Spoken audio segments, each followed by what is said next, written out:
എൻ്റെ വ്യക്തിത്വത്തെ ചോദിച്ചു. എനിക്കെൻ്റെ തുണി അഴിച്ച് കാണിക്കാൻ പറ്റുമോ?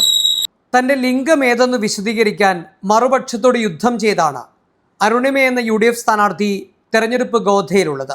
ചില മാധ്യമങ്ങളും ഇവിടുത്തെ ചില ആളുകളും ചില പാർട്ടിയുടെ ഈ ഇടതുപക്ഷത്തിൽ നിന്നുള്ള ചില ആളുകളും എൻ്റെ വ്യക്തിത്വത്തെ ചോദിച്ചു. എനിക്കെൻ്റെ തുണി അഴിച്ച് കാണിക്കാൻ പറ്റുമോ? എൻ്റെ സ്ത്രീത്വത്തെ അപമാനിക്കാൻ ശ്രമിച്ചു, ഈ മാധ്യമങ്ങൾ അടക്കം. അത് വലിയ രീതിയിൽ ഒരു സങ്കടമായിട്ടുള്ള കാര്യമാണ്. കാരണം ജനിച്ച നാൾ മുതൽ ഇത്തരത്തിലുള്ള സംഭവങ്ങൾ അനുഭവിച്ചു വരുന്ന ആൾക്കാരാണ്. സ്ത്രീയായി ഇന്ന് എല്ലാ സർജറികളും പൂർത്തിയാക്കിയിട്ട് പോലും ആ സ്ത്രീയാണെന്ന് അംഗീകരിച്ച് തരുന്നില്ല. ഞാൻ എന്തു ചെയ്യണം? ഒത്തിരി പൊരുതി. അപ്പോൾ പോലും എന്നെ ആ സ്ഥാനാർത്ഥിത്വം വരെ തള്ളി നീക്കാൻ ശ്രമിച്ചു. എന്തിന്? പിന്നെ മനസ്സിലാക്കി, എല്ലാ തെളിവും നമുക്ക് അനുകൂലമായപ്പോൾ എല്ലാവരും അംഗീകരിച്ചു. ആലപ്പുഴ ജില്ലാ പഞ്ചായത്തിലേക്ക് വയലാർ ഡിവിഷനിൽ നിന്നാണ് അരുണിമ മത്സരിക്കുന്നത്.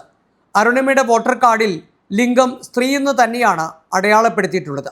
പാർശ്വവൽക്കരിക്കപ്പെട്ട ന്യൂനപക്ഷ സമൂഹത്തിലുള്ള ഒരു ട്രാൻസ് വുമണായ ഒരു സ്ത്രീയായ എന്നെ മുഖ്യധാര രാഷ്ട്രീയത്തിലേക്ക് എന്നെ അമേനെ കടത്തി വിട്ടപ്പോൾ, പ്രത്യേകിച്ച് ആലപ്പുഴ എന്ന് പറയുന്ന ജില്ലയിൽ ഇത്തരത്തിലുള്ള അവസരം എനിക്ക് തന്നപ്പോൾ അത് വളരെ വലിയൊരു സ്വീകാര്യതയാണ് പൊതുജനങ്ങൾക്കിടയിലും പാർട്ടിയുടെ അകത്തെ പ്രവർത്തകർക്കിടയിലും ഉണ്ടായിക്കൊണ്ടിരിക്കുന്നത്. കൈപ്പത്തി ചിഹ്നത്തിൽ വോട്ട് ചോദിച്ചു മുന്നേറുന്ന അരുണിമയ്ക്ക് നാട്ടുകാരിൽ വലിയ വിശ്വാസമുണ്ട്. അത് തൻ്റെ വിജയത്തിലേക്ക് നയിക്കുമെന്ന പ്രതീക്ഷയും ഈ സ്ഥാനാർത്ഥി പങ്കുവയ്ക്കുന്നു. ജനങ്ങൾ എന്നെ ചേർത്ത് പിടിക്കുകയാണ്, ഇരു കൈയും ചേർത്താണ് എന്നെ പിടിക്കുന്നത്. അവിടെ ഒന്നിൻ്റെ ഒരു വേർതിരിവ് എനിക്ക് തരുന്നില്ല. എന്നെ ഒരു സാധാരണക്കാരായ ഒരു വ്യക്തിയാണ് ഞാൻ. ആ ഒരു സാധാരണക്കാരിയെ ചേർത്ത് പിടിക്കുകയാണ് ഓരോ വീട്ടുകാരും. എനിക്കതിൽ ഒത്തിരി സന്തോഷമുണ്ട്. വേറിട്ട ചില ആളുകൾ വരട്ടെ, എല്ലാവരുടെയും ശബ്ദം തെരഞ്ഞെടുപ്പിൽ പ്രതിഫലിക്കട്ടെ. പ്രതിഭയുള്ളവർ നാട് നന്നാക്കട്ടെ.